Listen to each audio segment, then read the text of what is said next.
Hey, welcome to A Valid Answer with Scott and Marshall. It's 5 o'clock on Sundays. You picked the right place to be right here, right now, live on currentcast.com with Scott and Marshall, A Valid Answer. How you doing today, Marshall? I'm doing fantastic. How are you, Scott? Good, good. Tell us a little bit about what we're going to be talking about today. Today we're going to talk about immigration. Wait, what? Yeah, immigration. I'm totally unprepared. Just kidding. I know. If anyone's unprepared, it's me. Really? Why is that? See, I feel like I'm an expert on immigration because I've actually I guess technically all Americans, we should be experts at immigration because we all are ancestors of, is it ancestors? Descendants. We're all descendants of immigrants. Of immigrants, yeah. So we'll see.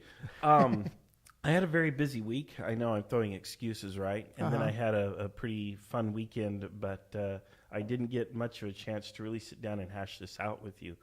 But these are not really prepared discussions. We like it like that. I like to. Yeah. I don't want it to be like it's scripted and we're reading off of a teleprompter as it's going across the screen. And here's the next thing that's happening right now, and that's what I'm reading. And no, I don't want it to be like that. I'd rather be somewhat. I'd rather be somewhat surprised that there's actually nothing in here. He's not allowed any more water. Apparently, I'm not allowed to have open top vessels anymore with any type of liquids because, in case you missed last week, I accidentally spilled the entire cup of water. I was looking for a sippy cup for you. So if I find one where I can put the logo on it, I'm going to bring it in for you. All right. So the next time we'll have a sippy cup and that'll be my cup. So now, yeah. Anyway. Well, anyway, I think we're going to have a lively conversation today. I think so. This is not something that Scott and I have discussed before, but I think we have enough of an opposing viewpoint on both sides that I think it'll be a good discussion. All right, cool. And I really want to encourage those of you out there, because a lot of people feel very strongly about the issue of immigration. I want to encourage you out there to go ahead and post in the comments. Yes, please. You can, if you're already viewing us on Facebook, so just post in the comments right there. Yep. And let us know what you think and how you feel, and give us a shout out and so on. Speaking of shout outs. And also just on that, don't forget, you can still email us, avalidanswer@gmail.com. Speaking of shout outs, I want to give a shout out to my good friend Jeffrey Spivey, who sent us a donation to contribute to the show. And somebody has sponsored us? Yes, Jeffrey sent us a little something just to kind of help out, and I really appreciate it. Absolutely. I can afford to have something to drink again now. No. Okay. I already spent it actually on what's in here. People are probably wondering why I grabbed the cup this way when the handle is right there, and that's simply because he made them this way, but I really wanted the black cup. And you wanted to sit on that side. I want to sit on this side because in the frame, I'm on the right, he's on the left. Get it? Conservative, liberal. Oh, right. my goodness. Okay, and I really wanted the black cup, so that's why neither of us are actually grabbing it by the handle when there's nothing in it anyway. Well, anyway, all right, Scott. Are we right, there's nothing in yours too, right? You don't want me to spill yours? Yeah. All right. Anyway, getting serious now. I want to thank you, Jeffrey. Thank you for sending your contribution. Thank you very much. It is deeply and greatly appreciated. I also want to encourage all of you out there, if you are a fan of the show, if you like what we're doing, the idea of a conservative Christian pastor and a liberal atheist sitting down and having a reasonable, rational dialogue about the topics of the day. If you think that's a fantastic thing, again, please contribute to our show. If you're an ordinary Joe, hey, even $5, $10 will do. Of course, give what you can, give what you like. We're not going to hold you just to 10. If you're a millionaire, you know what? Don't hold back. And if you have a business, we also have business sponsorship packages available. Absolutely, through Currentcast through currentcast.com. I don't know if they have the site updated. Gotcha. But do reach out to us. You can get on it.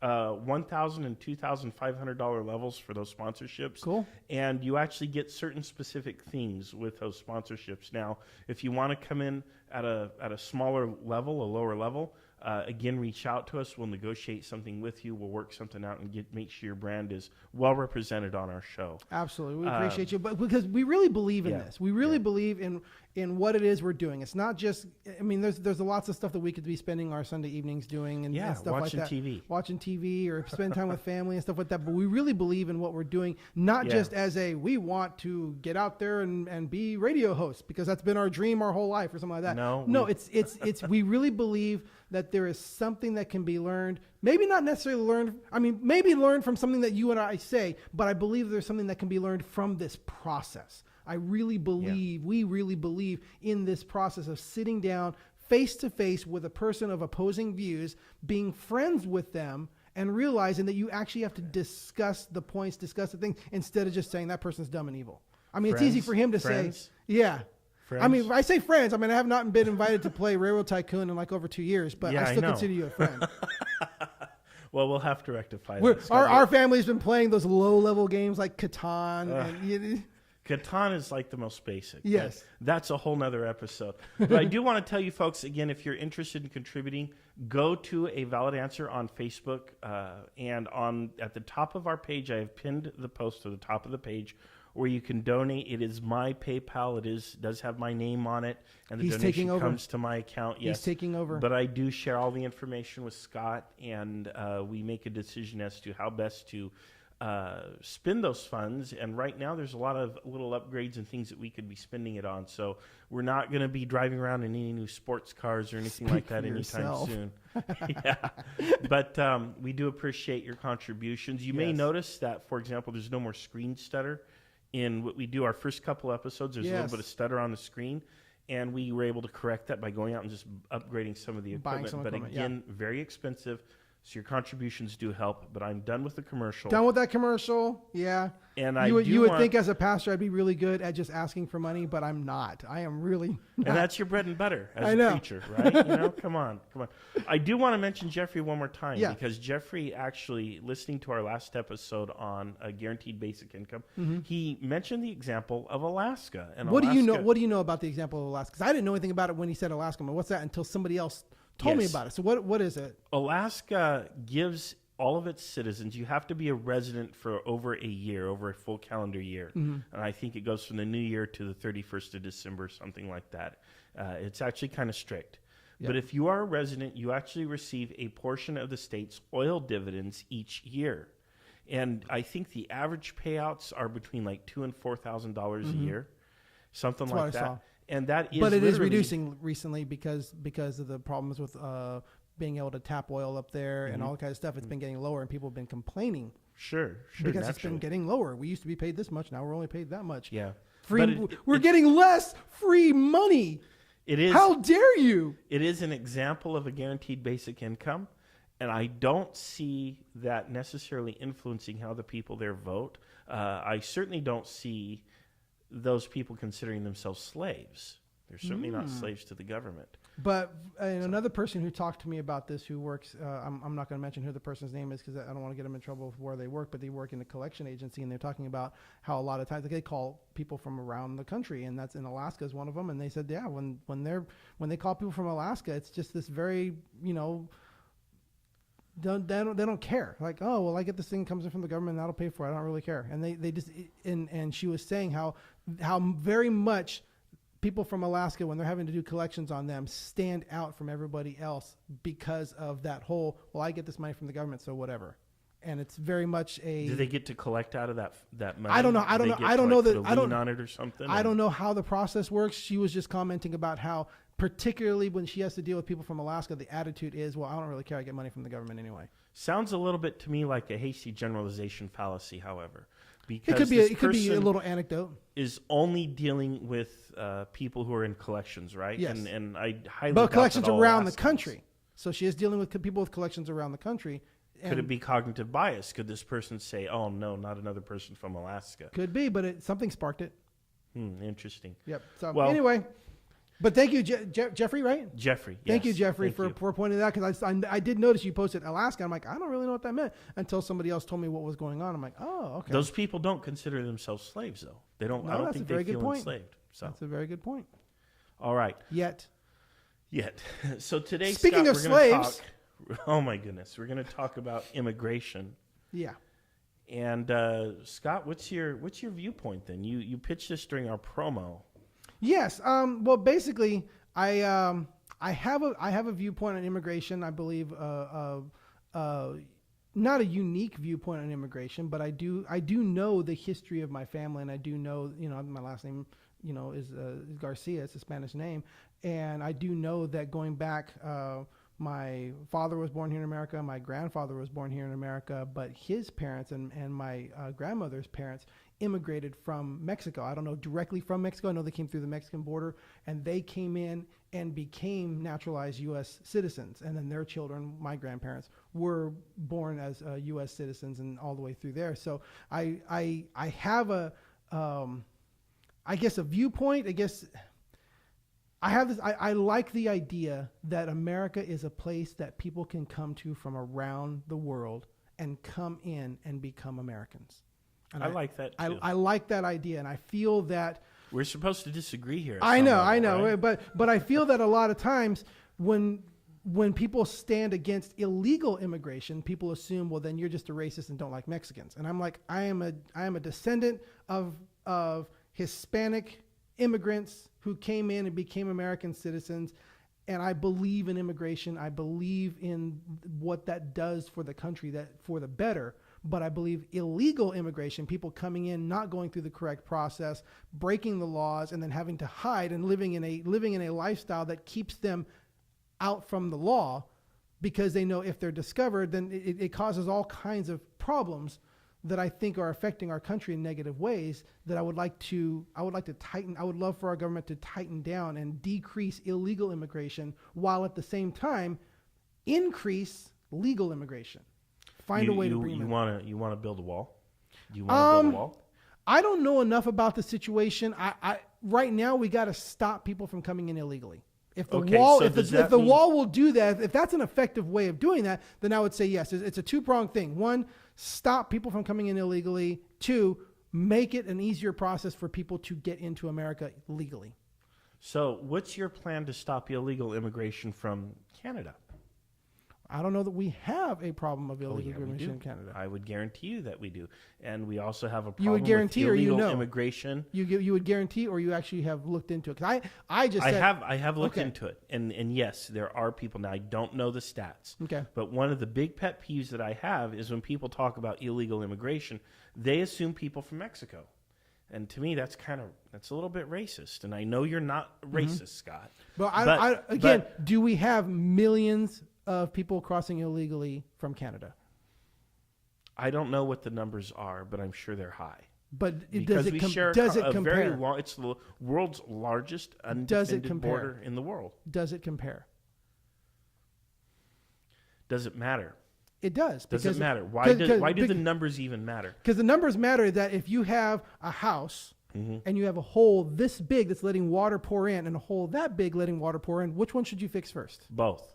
Which one should you fix first? Well, obviously the big one. Okay, there we go. Okay, but after you fix the big one, are you not going to also fix the small one? If the big one reduces it enough, because here's the problem. That hole is this big, and it'll cost $100 to fix that hole. But all the water is coming in through that hole. That hole is that big. It'll cost $1,000 to fix that hole, but it's dripping. Once I fix that one, I don't know that it's worth spending all that money if it's still a drip. It's not about the size of the hole. It's about the water flow. If that smaller hole is producing all the water flow into my house, I'm going to fix that hole. And if I don't have enough money to fix this hole, but it's just a drip, the problem isn't the hole. The problem is the flow. To me, immigration is immigration. And if we're going to apply our immigration laws selectively to one side of the border and not equally to the other, to me, that's actually kind of un-American. So I think I can see what you're saying. I don't feel that we are applying the law differently. I feel it's the same laws. The same laws apply. It's just this side of the border, it looks like it needs this to facilitate the law, whereas that side of the border doesn't need that to facilitate the law. But I don't believe we're applying the law. I don't think I'm advocating applying the law separately. It's just the tools needed to apply the law are different on the two borders. One of the other issues with illegal immigration, as people call it, and I have an issue with the term illegal immigration. So you like it's a semantics thing. It is a semantics thing. Because semantics means the meaning of words. So if we can't agree on the meaning of words, then we can't actually communicate. So semantics is actually really important. I agree. So they are illegal immigrants. Are illegal. I don't think people are inherently illegal. So you can commit an illegal act by crossing a border without authorization. That would be breaking a law, probably on both sides of the border. Wow. Okay. But no. I love that. I love that. So now they should be called criminal immigrants. No. People come across no, hold on, the hold board on a for second, hold on a reasons. second, hold on a second. If they're breaking the law, that makes them a criminal. So Well, you're right. no, People no. aren't illegal. Immigrants can't be You illegal, are but not they can't a be criminals. criminal until you're convicted. Oh, so as long as I don't get caught, I'm not a criminal. You're not convicted, are you? So I'm not. You are entitled to rights. You're entitled to a trial. That's fine. But when you commit entitled to a hearing. When you commit the crime, you become a criminal, whether you're convicted of it or not. When you commit the crime, you are a criminal. No, that's the not the definition way of the American word. system of justice works. I'm not talking about the American system of justice. I'm talking about the definition of words. When you commit a crime, you are a criminal. Okay. That's that. So then someone who is caught is now a convicted criminal. If they're caught and convicted. Yes, that's what I'm saying. Sorry, if they're caught, arrested, proved, and they're convicted, they are a convicted criminal. Otherwise, we would just call them criminals. If that was if the definition of the word criminal was being convicted, then we would just call them criminals. But since we call them convicted criminals, there is a difference. The difference being the process causes the conviction. The act of breaking the law, the act of committing a crime, makes you a criminal. Okay. That's the definition of words. Not everybody who is here illegally came across the border or swam across a river or what have you without permission. Many people who are here illegally came across quite legally. That's fine. I can invite you. I can invite you into my home. Correct. And then when I say it's time for you to leave, and you go hide in the closet and don't actually leave, that doesn't mean that it's okay for you to still be there. You still now have committed a crime, so you are still a criminal. Okay. Doesn't matter. Doesn't matter if you were let into my house. If you didn't leave when I said to leave, and instead you hid in my house, you're a criminal. Well, I agree that nations have a right to control their borders. Okay. That it's a national security issue and so on and so forth. However, I think that we have a very heavy-handed approach, especially in the status quo, particularly when it comes to people who came here as children. I see us as part of our immigration policy. We're breaking up families. We're deporting people. Many of these people have done nothing. Hold on. We are breaking up families? Yes, we are. When a person commits a crime, it's the government's fault for breaking up the family when a person commits a crime and does something that they know could cause them to be incarcerated and or deported. It's our fault. It's the law's fault. So a criminal committing a crime can blame the law for breaking up their family because they committed a crime. All right. One of the problems is, okay, while technically we are dealing with a criminal violation of the law, right? All violations of the law are technically criminal. Yeah. But we also have to understand there are different degrees of criminality. These are not necessarily felonious individuals who are running amok, bringing mayhem and destruction to our society. I would venture to say that the vast majority of people who are illegally coming into America are doing so to make their lives better for them and their children. Okay, so we agree. I absolutely agree. I absolutely agree with that. I feel the solution isn't just to say, oh, well, they're coming in and let's just turn our eyes away from them. I feel the solution is let's make it easier for them to come in legally. That's the solution. The solution, I believe the solution isn't let's just turn our eyes and again, I'm going to go back to that. Whatever is rewarded will be repeated. Whatever is rewarded will be repeated. So if we are rewarding people to ignore our laws, we're saying we're going to look the other way. We're going to give you all these benefits. You came here illegally. Yep, you brought your kids. We're going to give your kids benefits. We're going to do all this stuff. We are encouraging that illegal behavior. Instead, we should discourage that illegal behavior, put the wall, enforce the law, whatever it is going to be to discourage the behavior coming in, and then make it easier. I have this story again. And again, guys from Canada. A friend of mine years ago, a co-worker of mine when I was working at another church, was Canadian, working at a church here in Bakersfield. And at the time, this was almost 10, 15 years ago, at the time, he was already 10 years and $10,000 or $15,000 into the process of becoming an American citizen. That's ridiculous. That is absolutely ridiculous that it should take that long. It shouldn't cost any money. It shouldn't. No, I agree. It shouldn't cost. I don't believe it should cost money.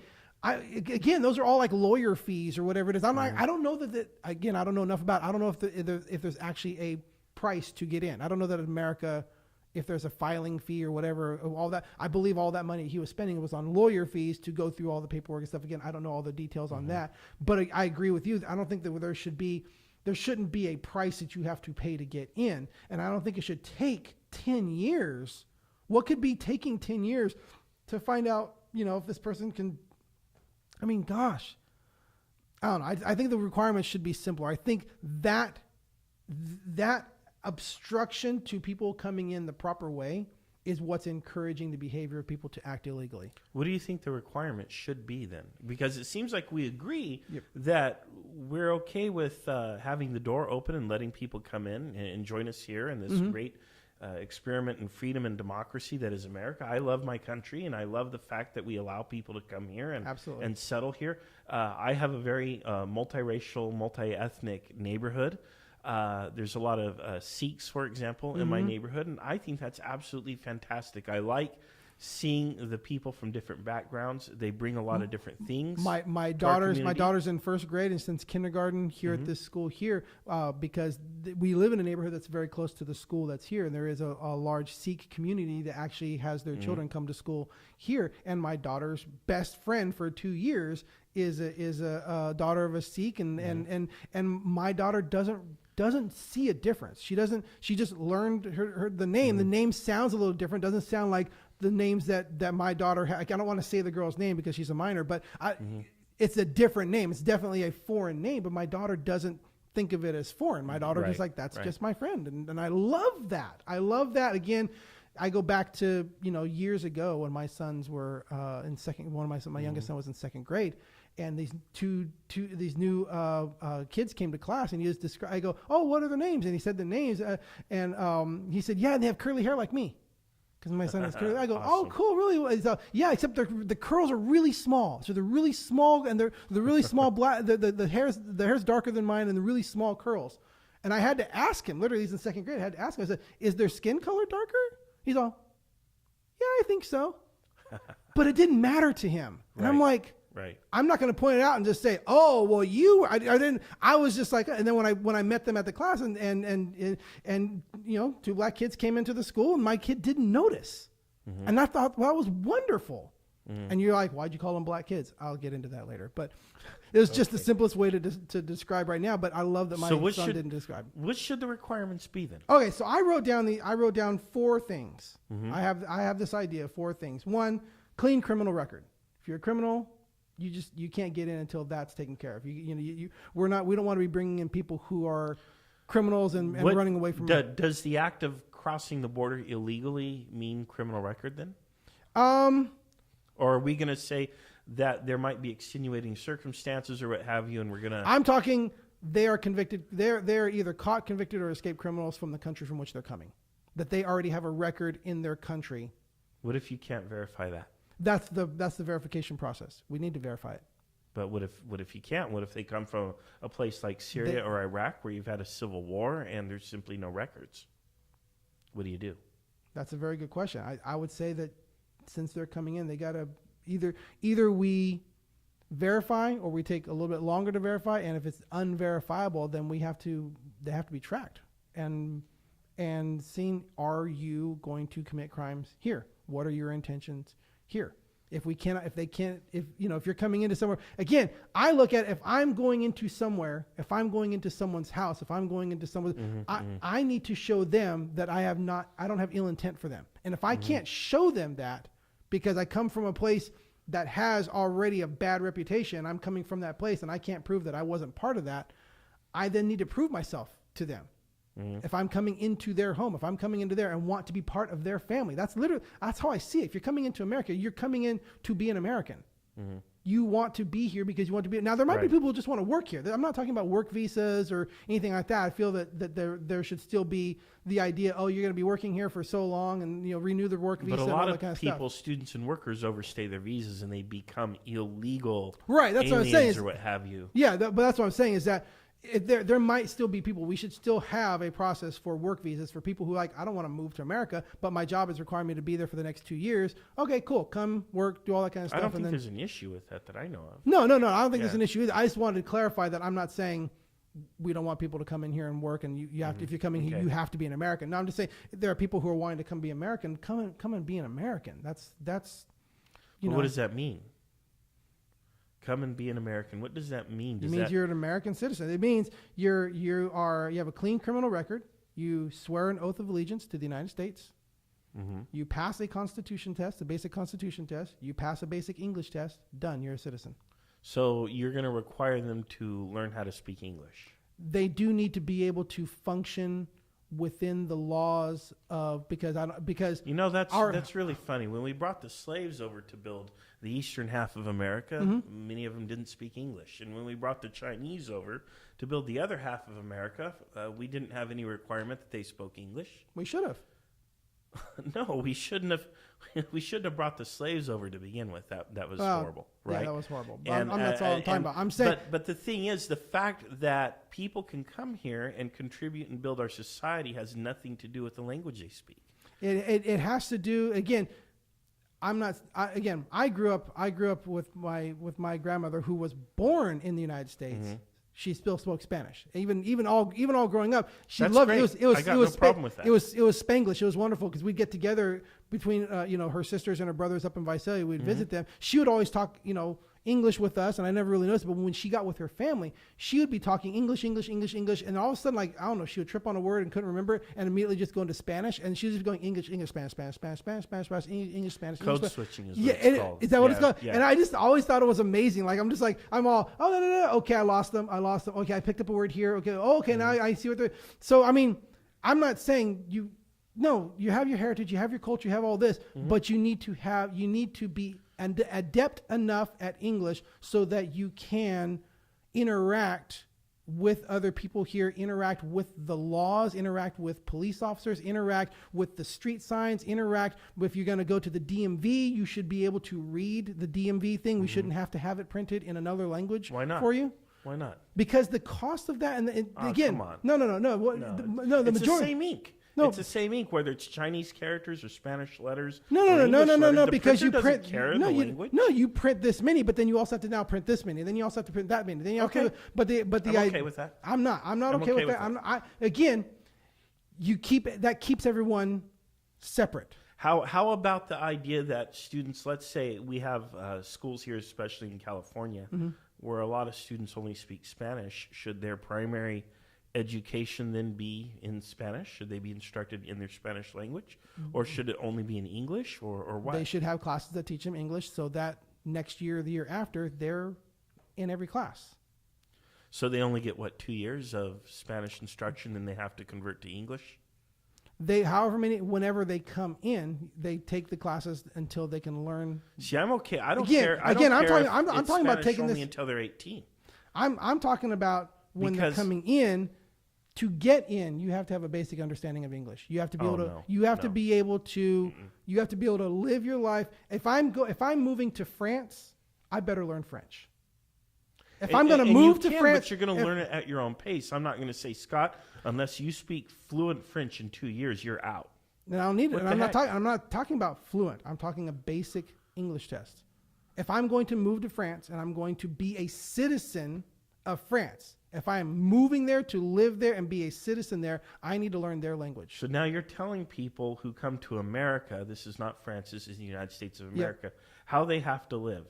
And not at all. If you're telling people you have to learn this language and you have to be at least this level of proficiency before we will grant you citizenship. Can live however you want. We will let you work for us. We will let you pay taxes here. We will let you do all of the things that we expect you to do. But gosh darn, you had better learn that English. Otherwise, we're not going to let you be a citizen. We'll take part of your wages. We won't take anything until they pass this. They're not a citizen. So you would give them a tax exemption. You would say you don't pay any taxes or anything until you're a citizen. They're not even in until they pass this. That's the requirement. Once they're in, what do you mean? What do you mean by in? I mean, you come to the consulate, you come to the border, you're saying, I want to come to the United States and move to the United States of America. Okay, cool. You have to pass these things first. You have to do these things. So you can't even come and, let's say, join your family here or move your family here or accept a job here until you pass an English test? You cannot get citizenship here until you pass an English test. If you want to visit here, I don't care. Why is the English language so critical to citizenship, in your opinion? Why not, for example, why not teach kids? It unifies the people. If everybody can Why do we have to be unified? We're not unified. Because we're all citizens of the United States. So? What does that even mean? We are... we are highly stratified in this country. We are highly divided. Republican versus Democrat. Let's eliminate let's eliminate one of those divisiveness. Let's eliminate one of them. But what's wrong with that divide? So what if somebody can't speak English? So what? Well, that doesn't make them any less of a person. That doesn't make them any less patriotic. It doesn't make them any less of a taxpayer. No. It doesn't make them any less hardworking. No. So why do we have this arbitrary requirement that you must speak English at this particular level before we're going to go ahead and do the final thing and grant you your citizenship? I think if you come in here and if you want to be an American citizen, all right. If there's no reason to tell you no, such as a criminal record, let's say, you're not out committing crimes, welcome to America. In time, you will learn or pick up, or you won't. But it's your freedom as an American. That's the cool thing about America, is it's freedom. And freedom means letting others do things you don't like. And that includes speaking their native language until the day they go. Even if it means I'm never going to take an English class in my life. Well, you know what? Okay. Because, again, that doesn't mean you can't work. It doesn't mean you can't pay taxes. It doesn't mean you can't contribute. I don't understand why we have to force people to learn a particular language before we grant them citizenship. All right, so then there are three things. Okay, so you're going to concede that point. I'm going to concede that point, but there are no concessions. What do you mean there are no concessions? If you can't speak English, if you can't understand what the police officer is saying, you can't plead your case or you can't fill it out, you better have your own translator then. We're not going to go through all of this trouble because you don't want to. So now you have to have a certain degree of wealth so you can hire a translator. You can simply learn English, or you have your translator, or whatever it is that you need. Why can't we as Americans embrace the fact that we are a nation of immigrants and people come here from a wide variety of backgrounds? That's okay. That's okay. But we're not going to bend over backwards. Why not? It's not bending over backwards. It is. It's bending over. It is bending over backwards. There are so many people here in this country, Spanish speakers who are bilingual. It's no problem for us to translate things.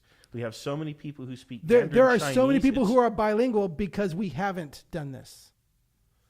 I think it's a strength of our nation that we have so many languages spoken in this country. I think it is a disunifying thing in our nation that you have to, when you go to do something with an official, to deal with official government documents and policies, you have to press 1 for English or press 2 for Spanish. It should always just be English. 1 for English. It should always just be English. That's what we should do. That's the official language of the country. People have to be able to transact business. They have to understand. Then learn the language. If I'm going to go transact business in Russia, I better learn Russian. Not necessarily. No. If I'm going to go do that, I take responsibility on myself to say, I'm going to move to that country and own a business in that country and do this stuff in that country. I'm going to learn that language.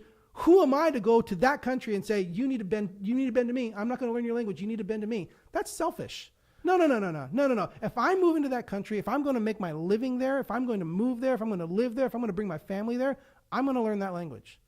You know, if someone comes here and I don't expect them to all have to speak my language, to have to speak my language. I don't expect them to have to speak my language and cater to me. That's what I'm talking about. No, it's not a requirement. It doesn't have to be a requirement. It's just no concessions are made for that because it's ridiculous. It's divisive. It's divisive. I don't see how it's divided. I don't feel divided because, let's say, if I have an employer who comes here from another country and they create a job for me, they may not necessarily speak English, but I'm not going to find that necessarily divisive. As long as I know what my job duties are and how to perform my job, great. Thank you for coming here and thank you for creating a job for me. Thank you for contributing to the economy. If I just don't see how it's divisive. I don't find it divisive that the person who prepares my food might speak a different language, or the guy who does my gardening. I do know him, and he doesn't speak English. He barely speaks English. I'm okay with that. I don't find that divisive. We are able to communicate and transact business just fine. I don't see how this is divisive, and it's not a hill that I think we need to die upon. There are bigger issues to worry about other than whether or not people speak English fluently. Okay. So yeah, let's remove that as a requirement. We just need to not have concessions for it. Well, I think we do need to make concessions. For example, students in school, I want them to learn in their native language, if that means they're going to learn their reading, writing, and arithmetic, or whatever it may be. Because I'm sorry. So every school now has to have a Thai language person, and every school has to have a Russian language person. Oh, so you're just talking about Mexicans? No. So you're making special rules for Spanish speaking. If the school has a certain population that speak a certain language to justify it, then yes, you need to. What's your arbitrary number? One kid's not important enough? Well, what you would do. What's your arbitrary number? What you do in a case where there's only one or a few children is you would have them sent to a school where they would be segregate them, where they would be congregated with others. So you would say, so Marshall wants segregation. Oh, they don't speak English, so we need to segregate them. Come on now. No, seriously, that's literally what you said. If they can't, you just became divisive because of language. No. You just literally said if that one person can't speak the language, then we'll move them to another school. Do I get to respond to you? Let me respond. These are the fireworks, right? Here's the fireworks, right? All right.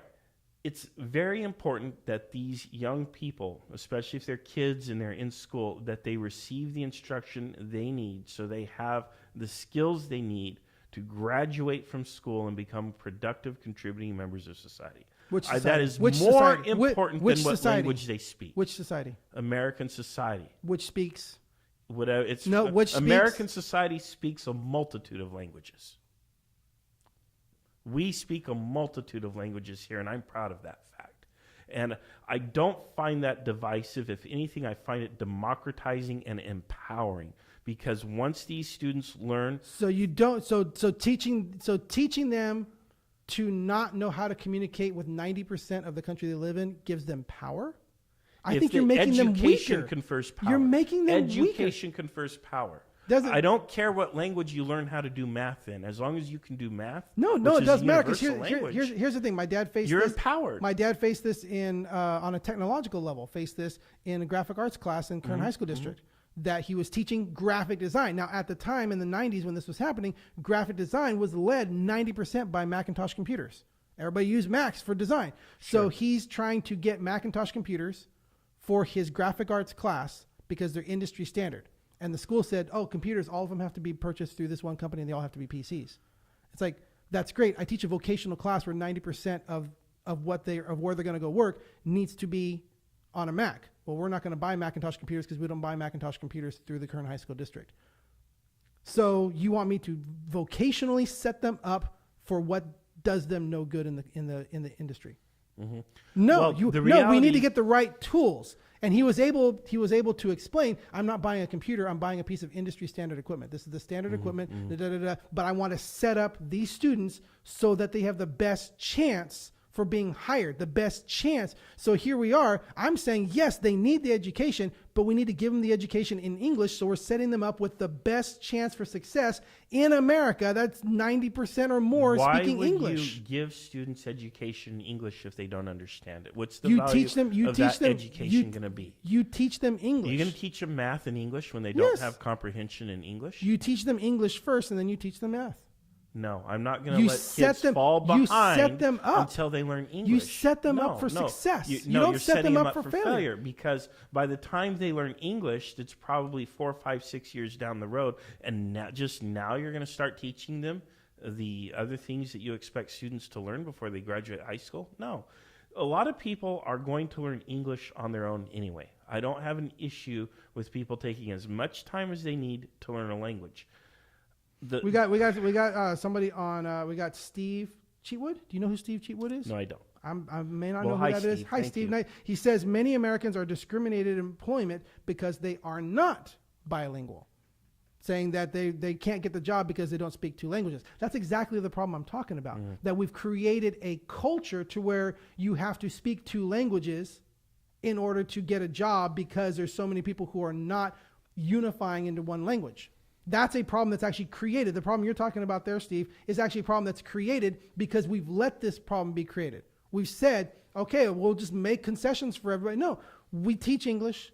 Everybody does everything in English. It sets everybody up to be successful in a country that is predominantly English speaking.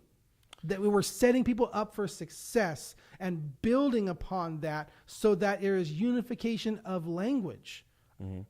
Well, I feel that people are going to learn English once they're here anyway, but I'm not going to put an arbitrary deadline on how fast they have to learn English. People are going to acquire the language at their own pace, and I'm not going to say you have only 2 years to learn it, otherwise you can't be a citizen or you can't continue instruction in your native language. Again, I want young people to be taught in whatever language they learn best in. And the greatest thing about young people is that they learn things much faster. They do learn things much faster. I don't think the issue that you're talking about is an issue that would actually exist. That teaching it in English, they'll pick it up young in English. They'll be set up better in life. In fact, most of the issues with this, I feel this is a non-issue. Being at a place where there's where we do deal with, because we do have a Spanish language church. Again, I work at a church where we have a Spanish language campus, but most of the young people, even in that campus, speak English because they grew up in America. They were, I don't know how many were born here, but they grew up as young people and they learn English. That's why it's like the more we do and help them continue in English, the better set up they are for success. And I agree with you. And I've got no problem with providing English language instruction. In fact, I would require that. But I'm not going to require that they reach a certain degree of proficiency as a condition of graduation or as a condition of citizenship. I want you to learn your basic skills and I believe in the language that you learn best. I believe you've convinced me of that for citizenship. Okay. I believe you've convinced me of that. All right. Wow. Well. Look at that. 40 minutes of speaking and we came to a compromise. Wait. What happened? What just happened? What just happened is what should happen. Yeah, I agree. I got to get a drink. Careful now. This is the dangerous part of the show. All right. No, I agree. This is exactly what should happen. I almost just spilled. Ideally, when rational people sit down and have a conversation, we should be convinced by facts. But all too often, we're convinced by anecdotes, which is not necessarily fact. We're often convinced by our emotions. It's all feelings-based decisions. And we're all going around on autopilot making these feelings-based, gut-level decisions, and we're not really engaging our minds. And one of my hopes for this show is we get people out there talking about these very same subjects, and we get people to engage their reasoning ability. And not just making, instinctive gut-level reactions and spewing party-line talking points at each other. Even more than reasoning ability, I feel it's more the empathetic ability. Empathy is a huge part of it. I think that's a big part of what we're doing here, that I empathize with you because you're my friend.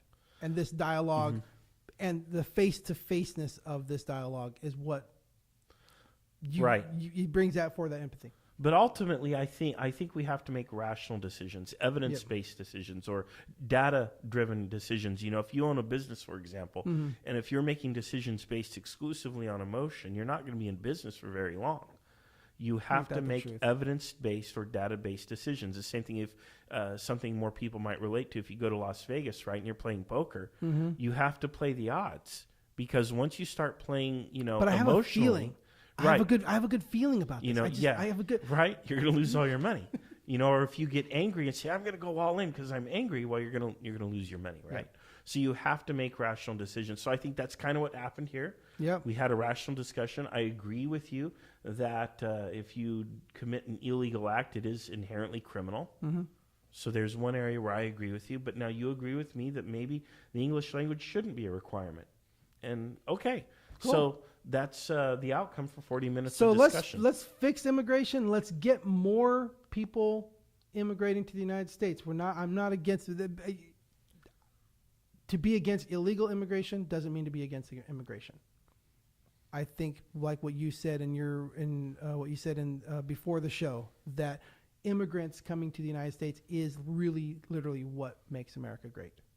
I believe that. It really is. And Josh Lund, thank you for watching. Steve Cheatwood, thank you for watching. Yeah, thank you very much, everyone who watched today.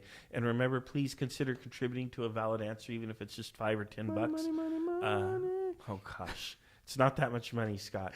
But please, again, also if you have a business, reach out. We would love a business sponsor, and we'd be very happy to represent your brand on the show, and I think we'll do a good job of it. Well, thank you very much. This has been A Valid Answer with Scott and Marshall every Sunday night at 5 p.m. right here at kerncast.com. You can email us at avalidanswer@gmail.com. And until next time, we'll see you. Thank you. Bye.